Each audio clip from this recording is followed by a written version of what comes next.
गुरुदेव, यदि किसी व्यक्ति की मृत्यु हो जाती है तो उसका अगला जन्म हो जाता है या अपने कर्मानुसार किसी लोक को जाता है, तो महाराज जी फिर पितृ बनकर कैसे आते हैं? अगर कोई गलती हो जाए तो पितृ परेशान करते हैं, ये कैसे संभव है गुरुदेव?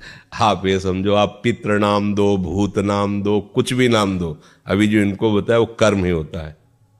हमारा कर्म ही होता, कोई हमको परेशान नहीं कर सकता। कोई देवता, कोई भूत, कोई प्रेत, कोई पितर, ये बात गांठ बांध लो, कोई तांत्रिक, कोई सिद्ध।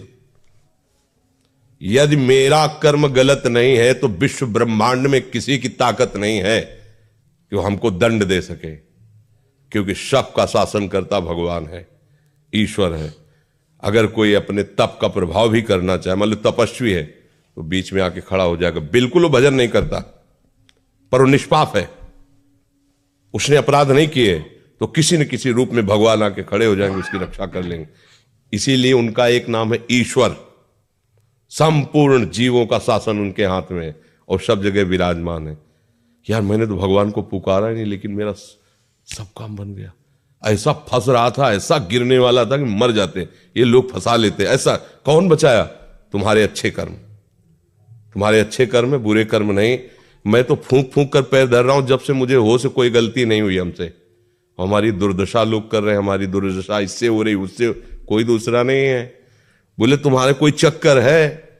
ऊपरी चक्कर है, लोग ऐसे कहते हैं। वो अरे ऊपरी और भीतरी, केवल तुम्हारे कर्म का चक्कर है, दूसरा कोई नहीं है। वही कर्म भूत बन करके तुम्हें सताएगा, वही कर्म पितर बन करके, वही कर्म ग्रह बन करके सताएगा, कोई नहीं सता सकता। जो पे कृष्ण चरण मन अर्पित तो कर है का नवग्रह रंग, रंग माने भिखारी। ये भिखारी नवग्रह तुम्हारा बाल बांका भी नहीं कर सकते यदि कृष्ण चरणारविंद में चित्त लगाए हो। और सब ग्रह तुम्हारे अनुकूल है और प्रभु से तुम विमुख हो तो कोई तुम्हारी रक्षा नहीं कर सकता। तुम्हारे कर्म तुम्हें नष्ट कर देंगे। ये सिद्धांत सबकी समझ में नहीं आता है। अगर समझ में आ जाए तो भूल जाओ कि कोई पितर है, कोई भूत है, कोई प्रेत है। वही है, वही, दूसरा कोई नहीं है। वही तुम्हें दंड देने के लिए कभी भूत बन जाते हैं, कभी मृत्यु बन जाते हैं, कभी नाना प्रकार की घटनाएं बन जाते हैं। और इसीलिए उनका भजन करोगे तो असली रूप में आपको मिलेंगे। प्रेमानंद स्वरूप, महान सौंदर्य समुद्र, करुणा समुद्र। वही नहीं कहते जो विमुख है, अधर्माचरण करता है, उसके लिए मैं काल रूप भयंकर हूं। भगवान ही कह रहे, मैं उसके लिए भयंकर रूप हूं। देखो, भगवान का ही एकमात्र स्वतंत्र साम्राज्य है।